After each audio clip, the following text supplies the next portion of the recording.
Todos los meses, durante los periodos de luna nueva, compartiremos momentos de reflexión, entrevistas y meditación, tratando de fortalecer las manos de quienes hoy prestan un servicio en favor de la evolución humana y planetaria. Sintonías de unidad. Con la coordinación de hombres y mujeres de buena voluntad y miembros de la red de distribución de la Gran Invocación, en el aire de Mantra FM 91.9.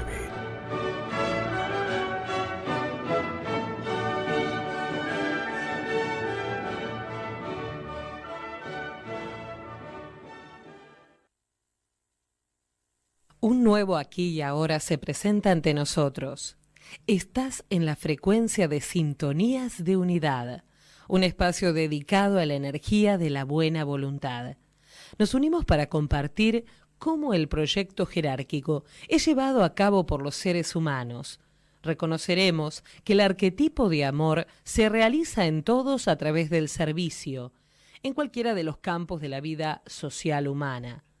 Actualmente, el planeta atraviesa una profunda crisis de transformación y la humanidad puede y debe ser un agente de esa transformación a través del servicio desinteresado. Reflexionando unidos, descubriremos y aprenderemos a reconocer y a emplear la energía de la buena voluntad. Recorreremos la obra de servidores de todas partes del mundo que nos hablarán de los diversos recorridos en los caminos de la evolución del alma. Gracias por escuchar y compartir Sintonías de Unidad.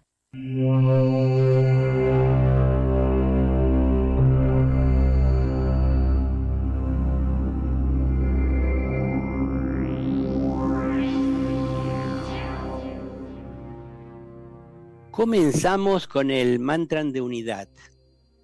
Que la luz liberadora de Buda, el amor infinito del espíritu de la paz y el poder indescriptible del avatar de síntesis restablezcan el plan de Dios en la tierra. Hola amigos, estamos hoy compartiendo este nuevo novilunio en Sintonías de Unidad. Hoy celebramos el novilunio de Virgo. Agradecemos a Radio Mantra esta oportunidad para juntarnos y para hacer este programa, y también agradecemos a todos los que hacen posible que este programa se monte, se presente, gente que trabaja de diferente manera. A todos ellos muy agradecidos. También decir que los que forman el nuevo grupo de servidores del mundo son extraídos de todos los sectores de la empresa humana. Se los descubre entre los trabajadores creadores y los industriales, en los hogares comunes y en las filas de los obreros. Algunos científicos repudian todo lo que no pudo ser comprobado, sin embargo dedican su habilidad al conocimiento y el conocimiento científico al servicio de la humanidad. Hay educadores que procuran formular inteligentemente el conocimiento. Y también hay médicos, doctores, psicólogos, economistas, y también hay religiosos e instructores espirituales que ayudan a buscar a Dios y que quieren que todos los seres humanos se liberen de las ataduras y de los condicionamientos, como es el caso de hoy. Hay personas que van descubriendo la verdad por muchas avenidas e influencian a muchos a través del tiempo.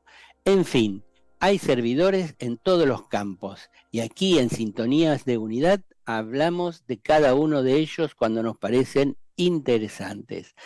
Así que, sigamos. ¿Qué haremos hoy como grupo?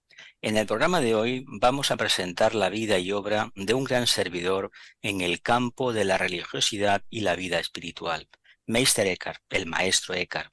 Finalizaremos el espacio con una meditación. Meister Eckhart, biografía.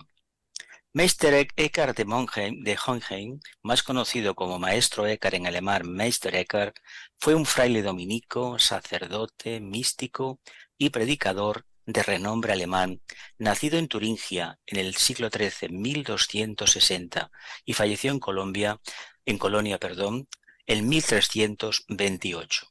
Es conocido por su obra como teólogo y filósofo y por sus escritos que dieron forma a una especie de misticismo especulativo, que más tarde sería conocido como mística renana. Edhard predicaba la posibilidad de que el ser humano alcance aquí en la tierra una vida bienaventurada, asumiendo su origen y filiación divinas. Se le denomina Meister, maestro, en reconocimiento a los títulos académicos obtenidos durante su estancia como profesor de teología en la Universidad de París. También ocupó varios cargos de gobierno en su orden, mostrándose especialmente eficiente en su asistencia espiritual a la rama femenina dominica. Fue el primer teólogo de la Universidad de París en ser sometido a un proceso inquisitorial por sospecha de herejía. Sus expresiones arriesgadas sobre el nacimiento del Hijo de Dios en el alma, la experiencia nihilista de Dios, a quien llama pura nada, el vacío interior que el espíritu comprende como una muerte necesaria. Todo ello condujo a sus acusadores a ver en su obra tesis heréticas. Pero la fuerza de su pensamiento filosófico y teológico tuvo, a pesar de la prohibición de su obra, una continuidad inmediata en el siglo XIV. En primer lugar, entre los dominicos alemanes y después en San Juan de la Cruz, Santa Teresa de Jesús, Jacob Bohm y ya en el siglo XX en Martin Heidegger. El interés por Eckhart va más allá de la tradición europea y occidental. Han sido los filósofos de la Escuela de Kioto quienes han llamado la atención sobre su figura como un interlocutor privilegiado con las tradiciones asiáticas y muy especialmente con el budismo zen. Con el paso de los siglos fue rehabilitado de su condena de herejía, ocurrió en 1992 por la Congregación para la Doctrina de la Fe. Su obra ha sido objeto de numerosos estudios, reflejados en artículos, libros, conferencias, ya que es un exponente claro de la experiencia unitiva con lo divino, situándose entre reconocidos maestros de la no dualidad. Así pues, nos interesa destacar la visión que plantea este autor sobre temas relacionados con la unión con lo divino, presentes en tradiciones tanto orientales como occidentales. En su esencia, la experiencia trascendente tiene unas características comunes para cualquier ser humano que accede a ella. Aunque Eckhart evidentemente utilice el lenguaje religioso de su época y recurra a los textos de la Biblia y las sagradas escrituras del cristianismo, podemos reconocer la universalidad de su experiencia. Según la doctora Sonia Petisco, Meister Eckhart es no solamente el fundador propiamente dicho de la mística especulativa renana alemana, sino también su consumador. De él se dice que Dios no le ocultó nada. Su ardiente prédica y poderosa voz presenta un gran trasfondo de mística filosófica que proviene no solo de los neoplatónicos como Plotino y Dionisio Areopagita, sino también de las grandes mujeres místicas y beguinas desde Hildegard von Bingen hasta Marguerite Porete.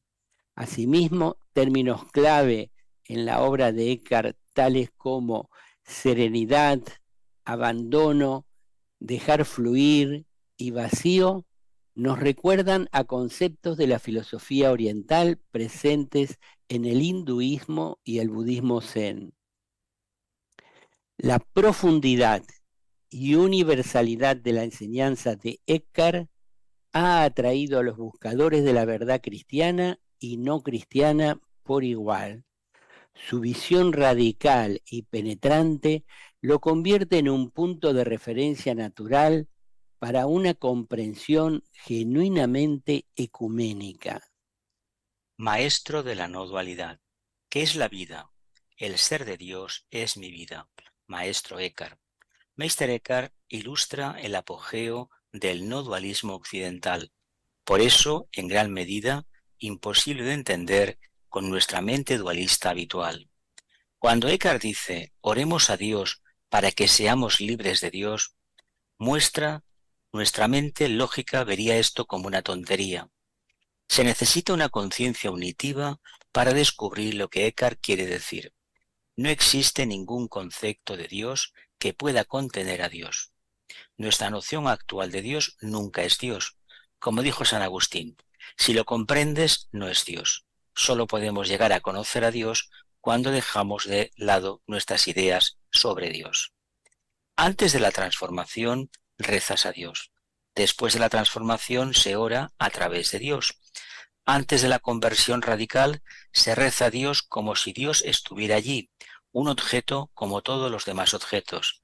Después de la conversión, convertere, dar a la vuelta o girar con, miras desde Dios con ojos distintos a los tuyos, como lo afirmó Meister Eckhart en uno de sus sermones.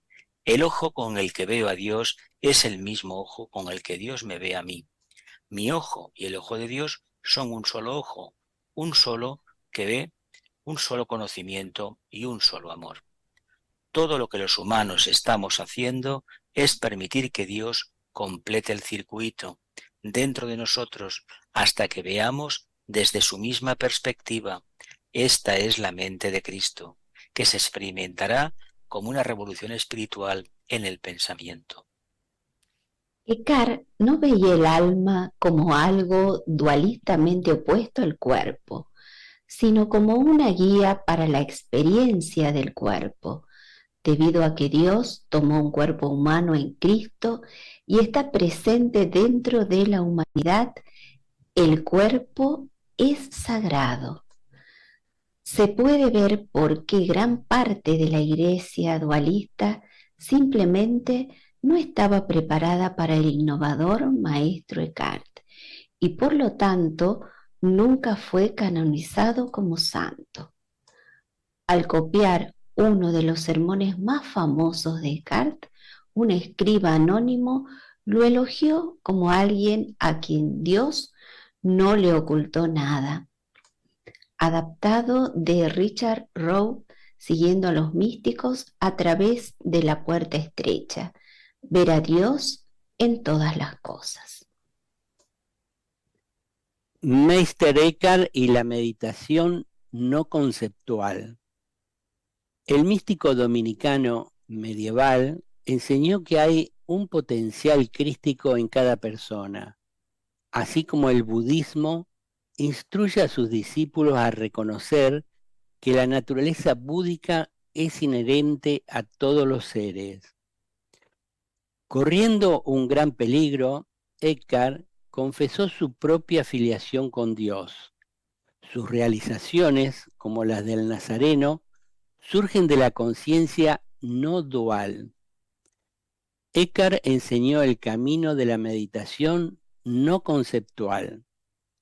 Su práctica cierra el abismo entre la espiritualidad no teísta y la teísta, y dice: por lo tanto, oramos para que Dios nos libre de Dios, para que podamos captar y disfrutar eternamente la verdad donde los ángeles más elevados, la mosca y el alma son iguales.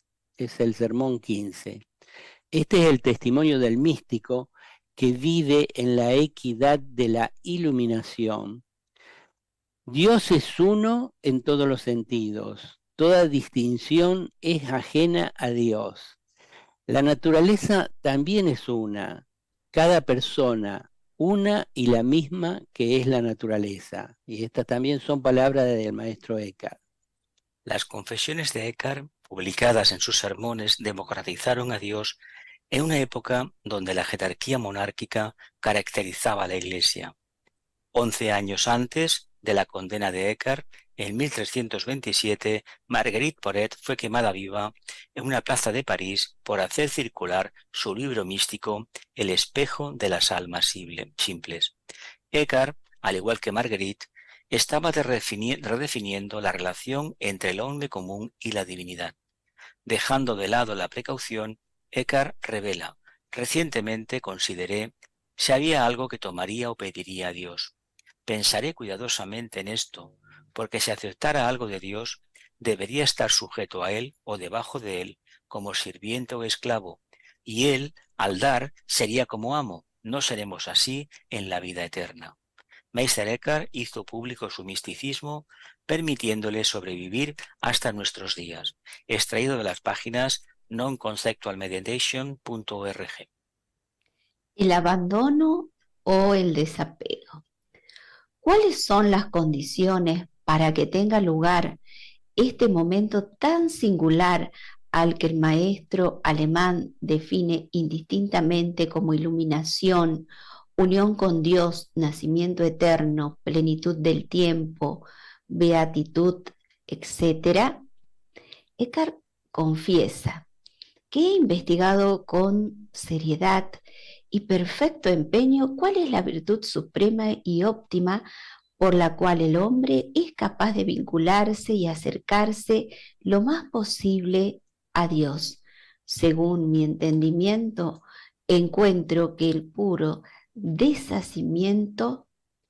desapego supera a todas las cosas, pues todas las virtudes implican una atención a las criaturas, en tanto que el deshacimiento se halla libre de todas las criaturas.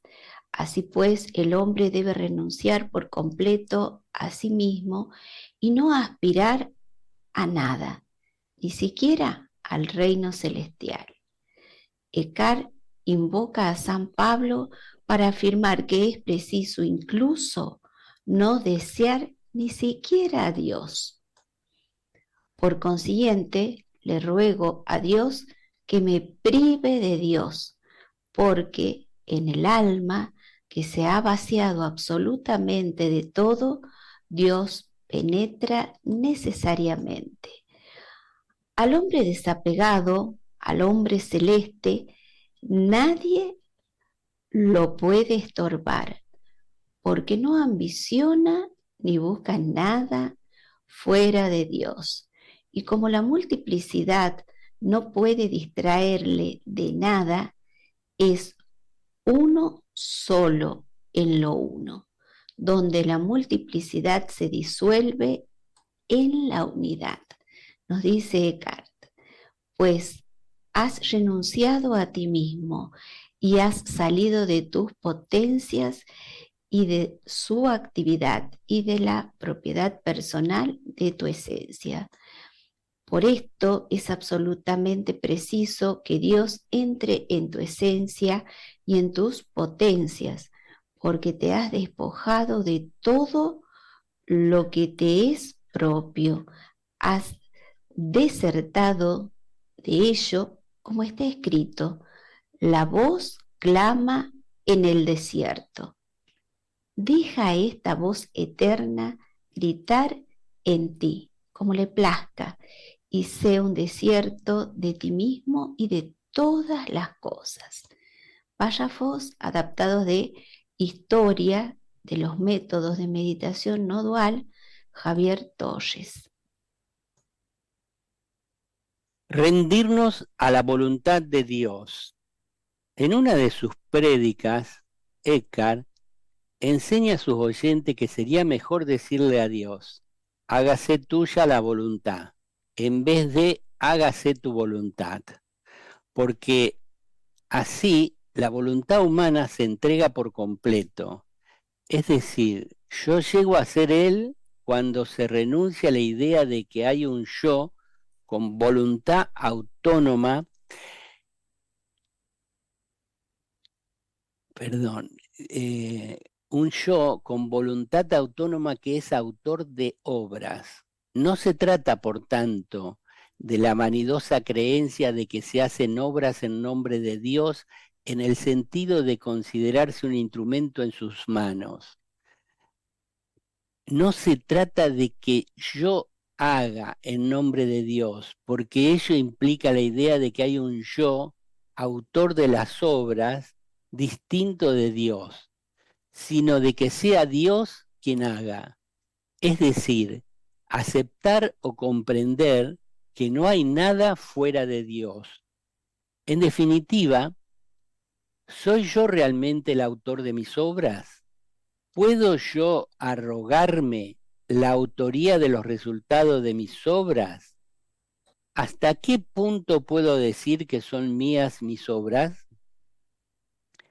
Eckhart explica que la verdadera liberación consiste en liberarse de la idea de que hay un yo que busca la liberación.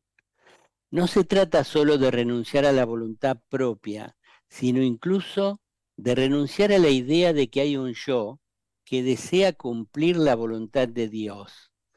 Para Eckhart es claro que mientras el hombre todavía posee la voluntad de querer cumplir la queridísima voluntad de Dios, semejante hombre no tiene la pobreza adecuada, pues todavía tiene una voluntad con la que quiere satisfacer la voluntad de Dios.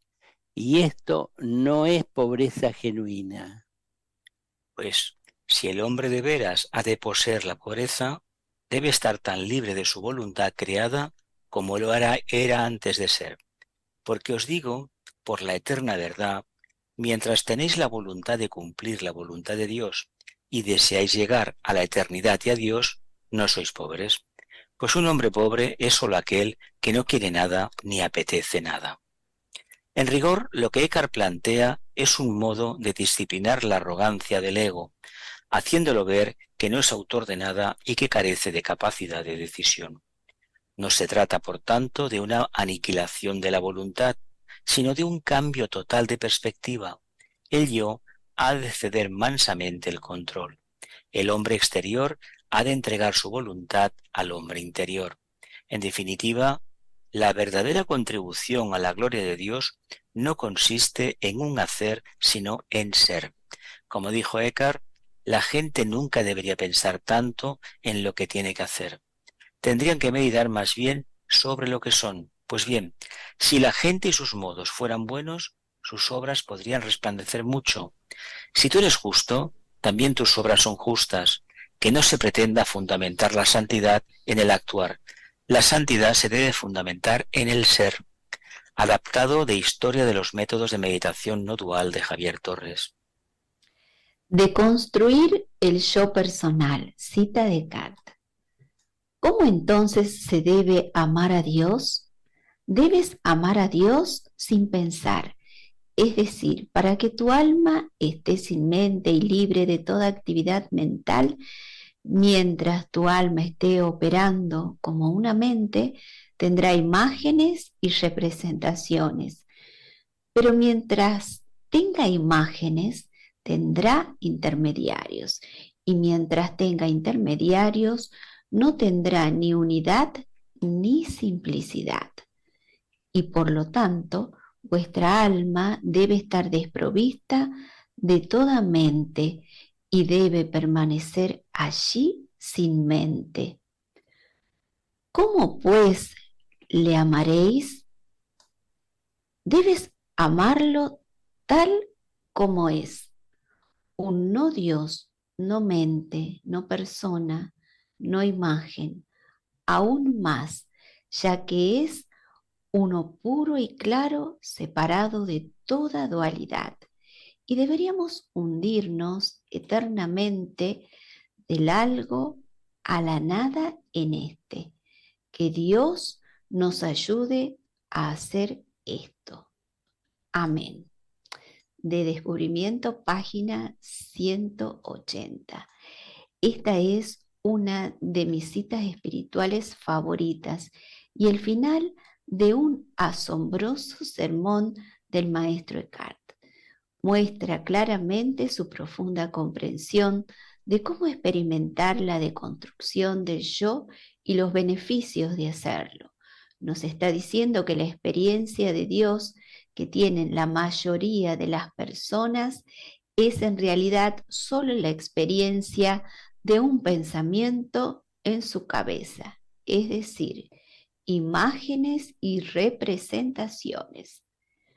Muestra el problema con eso, que es que al enfocarte en las imágenes en tu cabeza, te has separado de la experiencia real de Dios.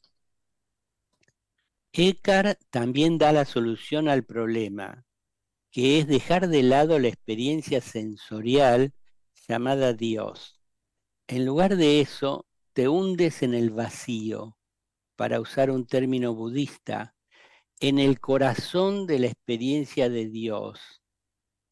Nótese que Eckhart incluso usa la palabra nada, no en su sentido nihilista, sino en el sentido de vacío de contenido sensorial. En el final triunfal de uno de sus sermones, Eckhart suena exactamente como un maestro zen. Debes amarlo tal como es, un no Dios, una no mente, una no persona, una no imagen, aún más, ya que es un ser puro, uno claro, separado de toda dualidad. Eso es no dualidad, el vacío en el centro de una experiencia sensorial de Dios, la conexión más profunda posible. Por supuesto, no es necesario llamar a tal experiencia Dios, ya que eso ya es un concepto. Entonces podemos usar palabras como fuente, vacío, nirvana, divinidad, Alá, todo tipo de términos. En este nivel los detalles religiosos desaparecen. Estas son reflexiones de Michael Taft de la página web de Construir el Yo. Influencia de Eckhart en el siglo XX, Thomas Merton. ¿Y por qué cabe preguntarse, considera Merton a Eckhart como la figura más destacada del misticismo del siglo XIV? Intuimos que es porque Eckhart está apuntando hacia algo que va más allá de toda estructura, algo que no está contenido dentro de los confines de ningún sistema. Trataba, afirma Merton, de dar cauce de expresión al nuevo resurgimiento de la conciencia mística que estaba teniendo lugar en las tierras del Rin en aquella época.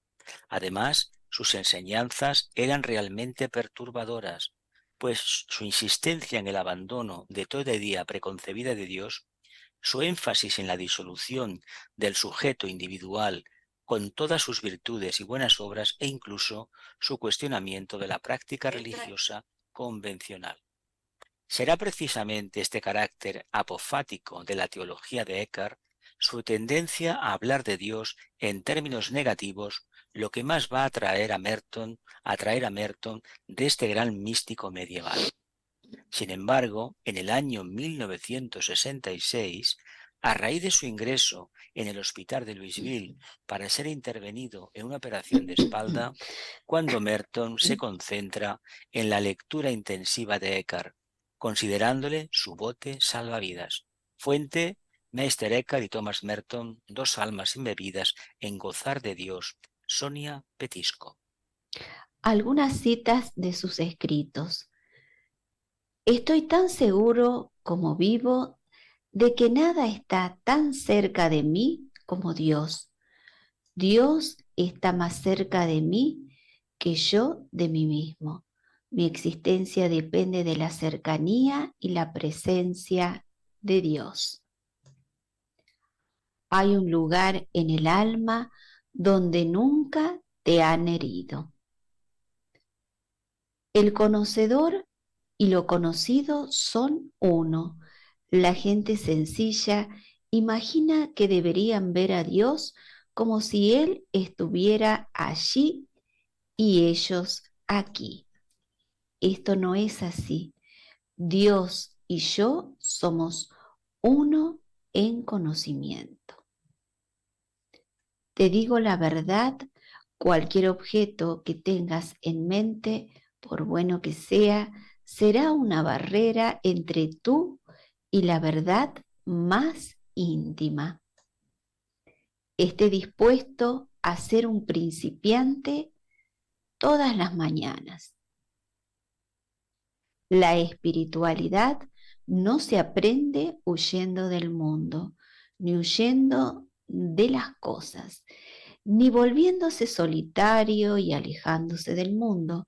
Más bien, debemos aprender a vivir la soledad interior donde quiera que estemos y con quien quiera que estemos. Debemos aprender a penetrar las cosas y encontrar allí a Dios allí. Los teólogos pueden discutir, pero los místicos del mundo hablan el mismo idioma. La oración más poderosa, casi omnipotente y la obra más valiosa de todas es el resultado de una mente tranquila. Cuanto más silenciosa es, más poderosa, más valiosa, más profunda, más reveladora y más perfecta es la oración. Para la mente tranquila, todo es posible. Si la única oración que dices en toda tu vida es gracias, será suficiente. Hay un enorme silencio dentro de cada uno de nosotros que nos atrae hacia sí mismo, y la repercusión de nuestro propio silencio puede comenzar a enseñarnos el lenguaje del cielo. Solo existe el instante presente, una hora que siempre y sin fin es en sí mismo nuevo. No hay un ayer ni un mañana, solo el ahora, como fue hace 1000 años y como será dentro de 1000 años. Libros del maestro Eckhart. Tratados espirituales. El maestro Eckhart, en sus tratados y sermones, enseña el método sin método, la vía sin camino que conduce, por medio del desapego o desasimiento, a la iluminación o nacimiento eterno. Hay algunas personas que gastan las potencias del alma completamente en provecho del hombre exterior. Esta es la gente que dirige todos sus sentidos y entendimiento hacia los bienes perecederos. No saben nada del hombre interior. Sin embargo, hay otra clase de personas que buscan la realización espiritual, es decir, al hombre interior. Para encontrarle, nos dice, debes recogerte y encerrarte en ti mismo y separarte de toda preocupación y fracaso y de la agitación de las cosas inferiores. Debes desembarazarte de todas tus actividades y reducir al silencio a todas tus potencias, si verdaderamente quieres realizar en ti este nacimiento. Cuando el hombre ha de realizar una obra interior, es preciso que recoja todas sus fuerzas, en cierta forma, en una esquina de su alma, y se oculte a todas las imágenes y las formas, y entonces podrá actuar. Es preciso que llegue a un estado de olvido, de ignorancia. Es preciso que haya tranquilidad y silencio donde el verbo de Dios debe ser percibido. No se puede llegar a ello mejor que por la tranquilidad y el silencio. Ahí se lo puede oír, ahí se le comprende como necesario, en la ignorancia. Cuando ya no se sabe nada, Él se deja ver y se revela. Sermones es otro libro. Digámoslo claramente, Eckhart era un amigo de Dios, un hombre que, vaciado de sí mismo, había sido llenado por la gracia. A explicar este camino que él llama no camino y que culmina con el despertar, la iluminación, la realización espiritual, y que comenta en uno de sus tratados de descriptivo título, Del nacimiento eterno, dedica la mayoría de sus sermones. Por eso, el lector no debe perder de vista el hecho de que los escritos de Eckhart no tratan de moral temporal ni de especulaciones filosóficas o metafísicas. Son una exteriorización de sus experiencias místicas, es decir, de lo que acontece cuando sobreviene el desapego al propio desapego, de lo que se siente cuando no hay un yo que reivindique y se atribuya a la experiencia, de lo que se ve desde un lugar y tiempo innominados, de lo que acontece cuando, en suma, como dice el maestro alemán, conocer es ser. Reflexiones y meditaciones. 30 días de recogimiento espiritual con el maestro Eckhart. Algunos extractos de este libro. En cierta ocasión le preguntaron a un enfermo por qué no le pedía a Dios que le curara de su aflicción. Aquel respondió: en primer lugar, estoy seguro de que el amoroso Dios no me habría afligido si eso no fuera lo mejor para mí. En segundo lugar, sería erróneo desear mi voluntad y no lo que Dios quiere para mí. En tercer lugar, ¿por qué habría de pedirle al rico, amoroso y generoso Dios algo tan insignificante? Cuando nos purificamos de manera natural, Dios fluye dentro de nosotros, y cuando sometemos nuestra voluntad, invitamos a Dios a querer para nosotros lo que Él quiere para sí mismo.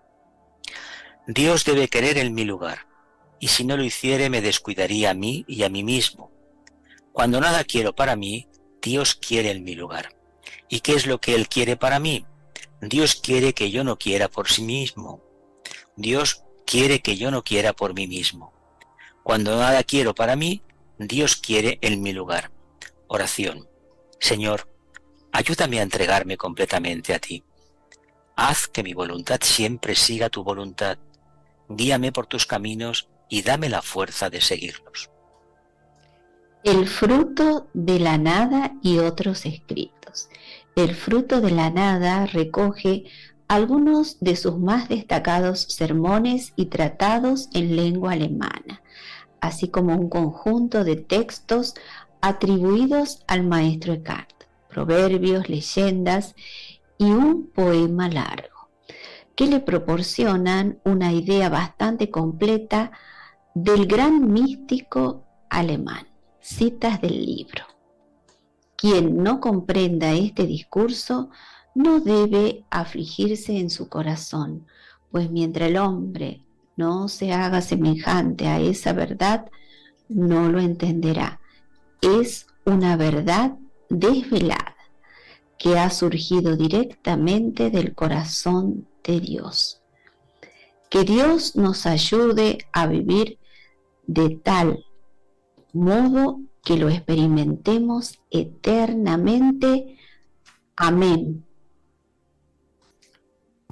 Entiende esto de verdad, que permaneciendo muy quieto, dejando atrás la memoria, la razón y la voluntad durante el mayor tiempo posible, es lo mejor que puedes hacer. Huye, además, de las actividades de los sentidos y de la imaginación, especialmente todo lo que tienes en mente. Lleva todos tus poderes al silencio, para que Dios pueda mirarse así a sí mismo. Por lo tanto, ruega a Dios que nos libre de la noción de Dios, para que sepamos la verdad, donde los ángeles más altos, tanto la mosca como el alma, son iguales.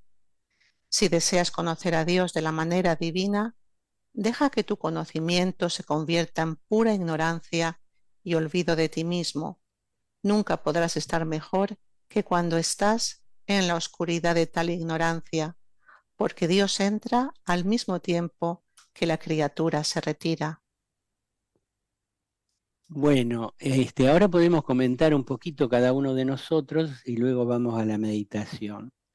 A mí me ha impactado todos los dichos de Eckhart porque con toda la investigación que venimos haciendo con los autores de no dualidad y algunos esotéricos como Vicente Beltrán Anglada que hablan del Agni Yoga, hay muchas cosas que dice Eckhart que son exactamente igual.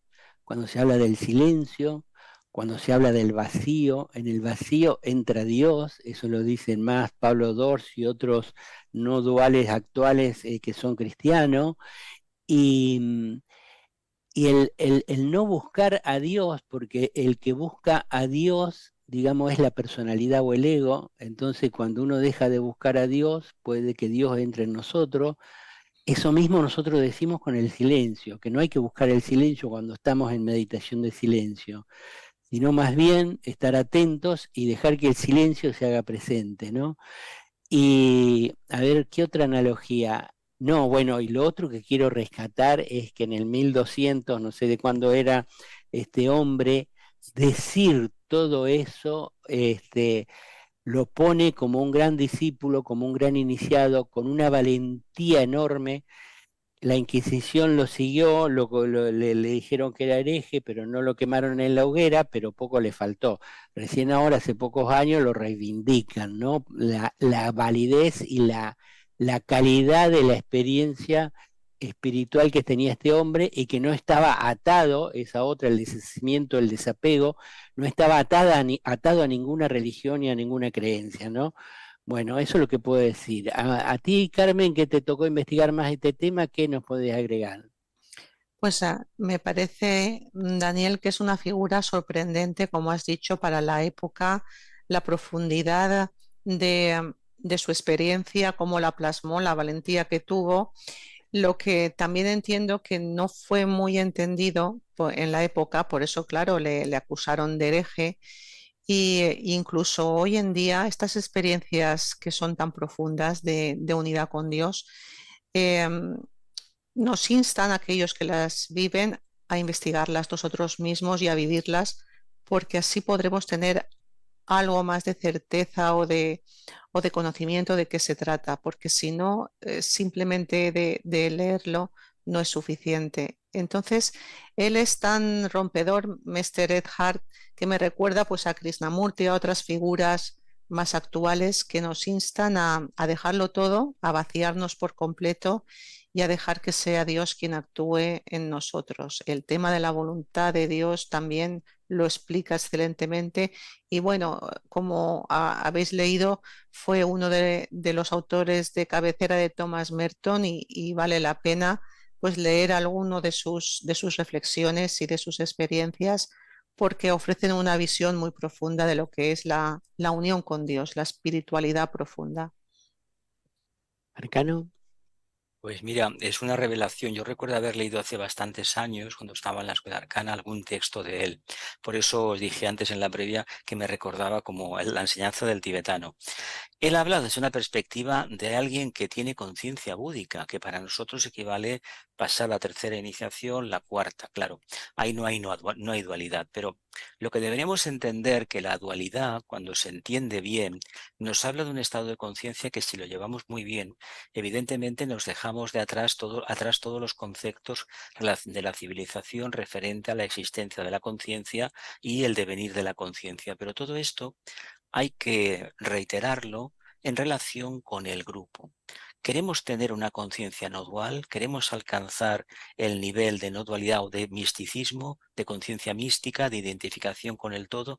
De acuerdo, pero no es para satisfacción del ego personal, es para implantar una nueva sociedad, una conciencia social completamente nueva, porque de lo contrario no haríamos nada. Es decir, es un gran valor que en pleno siglo XIII la Inquisición hacía de las suyas. Todavía nos había aparecido la herejía de la Iglesia, del protestantismo, herejía para el Vaticano, y evidentemente era un momento de espera, de búsqueda interior. El renacimiento estaba a punto de surgir ya. Y había un alma muy avanzada como esta que hablaba de algo que parece ser que se comentaban muchísimo en muchos monasterios de aquella época en Europa. Pensemos que esta gente, de estos dominicos en concreto, empezaron, y otros más, empezaron a trabajar aspectos que correspondían a la filosofía de los filósofos griegos. Estas ideas vienen de la primera época, platónicos, neoplatónicos, presocráticos, y al final, dentro de la Iglesia, con esa estructura, la Iglesia católica, con esa estructura monolítica de dogmas, de creencias, etcétera, etcétera, aparece, claro, en un momento van a por él, le condenan, lo critican, lo procesan, porque si se hubiese aplicado esa enseñanza que él pregonaba, la estructura de la Iglesia como la conocemos hubiera desaparecido. Bueno, rescato, después de todo lo que han expresado ustedes, el gran amor que él expresaba a través de su obra y la vivencia personal, y sobre todo la valentía de exponer esa vivencia en el contexto de la época. Así que vale la pena, como dice Carmen, investigar y sobre todo ir abordando cada uno de los conceptos que él va presentando en uno mismo, como él mismo lo ha dicho ahí en todo lo que hemos leído hoy.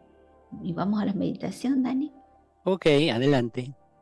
Bueno, tenemos un espacio de meditación en todos los novilunios, así que los invitamos a participar, sentándose cómodamente, preparándonos para la meditación. Hacemos unas respiraciones profundas, así nos vamos aquietando y vivenciando ese silencio que nos menciona el maestro Eckhart, en ese abandono de uno mismo, del ego, para realizar una meditación en este momento de novilunio, y vamos a pronunciar unos mantras desde el mayor nivel espiritual que nos sea posible. Mantra del nuevo grupo de servidores del mundo. Que el poder de la vida una afluya a través del grupo de todos los verdaderos servidores. Que el amor del alma una caracterice la vida de todos los que tratamos de ayudar a los grandes seres. Que cumplamos nuestra parte en el trabajo uno mediante el olvido de nosotros mismos, la inofensividad y la correcta palabra.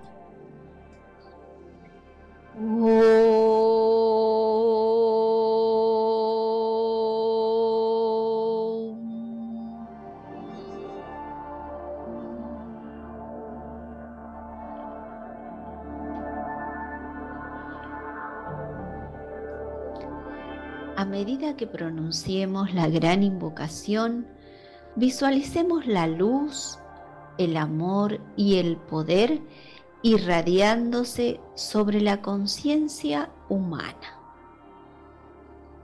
Desde el punto de luz en la mente de Dios, que afluya luz a las mentes de los hombres. Que la luz descienda a la tierra. Desde el punto de amor en el corazón de Dios, que afluya amor a los corazones de los hombres. Que Cristo retorne a la tierra. Desde el centro donde la voluntad de Dios es conocida, que el propósito guíe a las pequeñas voluntades de los hombres, el propósito que los maestros conocen y sirven. Desde el centro que llamamos la raza de los hombres, que se realice el plan de amor y de luz y selle la puerta donde se halla el mal. Que la luz, el amor y el poder restablezcan el plan en la tierra. Y para finalizar, Vamos a entonar por 3 veces el Om sagrado.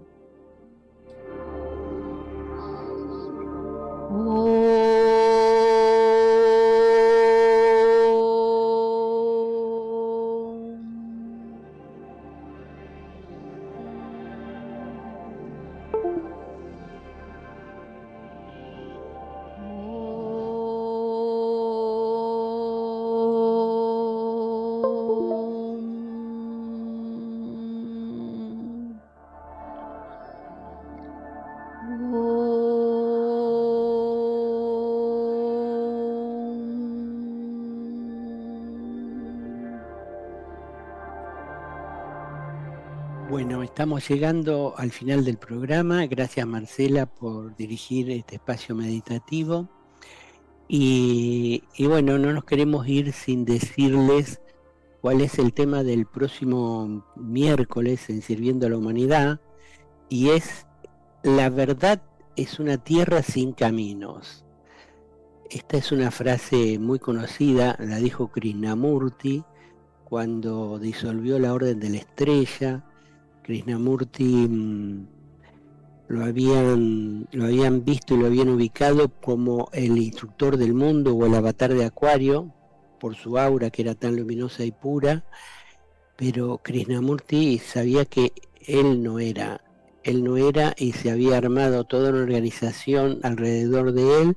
Entonces él en esa convoca a una reunión y dice esta frase y explica, ¿no?, que por qué la verdad es una tierra sin camino, porque no hay religión, no hay, digamos, corriente espiritual o forma de hacer las cosas que te lleven a la verdad, sino que cada uno dentro de sí mismo tiene que encontrar o hacer su propio camino en esa tierra, ¿no?, en esa tierra que no ha pisado pie ninguno. Es decir, que cada uno de nosotros hace el camino hacia la verdad. Y bueno, Carmen relacionó recién a Meister Eckhart con Krishnamurti, y realmente tienen mucho que ver el uno con el otro, ¿no? Krishnamurti estuvo toda su vida explicando esto de que la verdad es una tierra sin caminos y llevando a la gente hasta la puerta de entrada a la experiencia de ser uno con la verdad. Y no necesitó de ninguna religión, de ninguna filosofía, incluso no usaba ninguno de los términos que estaban en boga en aquella época en la teosofía y en el esoterismo, y cumplió con su misión. Pero no solo Krishnamurti habla de esta frase, ¿no? Hay otros que la comentan y otros que dicen exactamente lo mismo que decía Krishnamurti, y entonces estaremos investigando hasta el miércoles que viene qué significa que la verdad es una tierra sin camino. Los invitamos a todos ustedes, queridos oyentes, a realizar esta misma investigación, y los esperamos el próximo miércoles a las 13 horas de Argentina, por aquí, por Radio Mantra FM. Ha sido todo por hoy. Reciban un abrazo fraterno y mucho, mucho amor. Hasta siempre.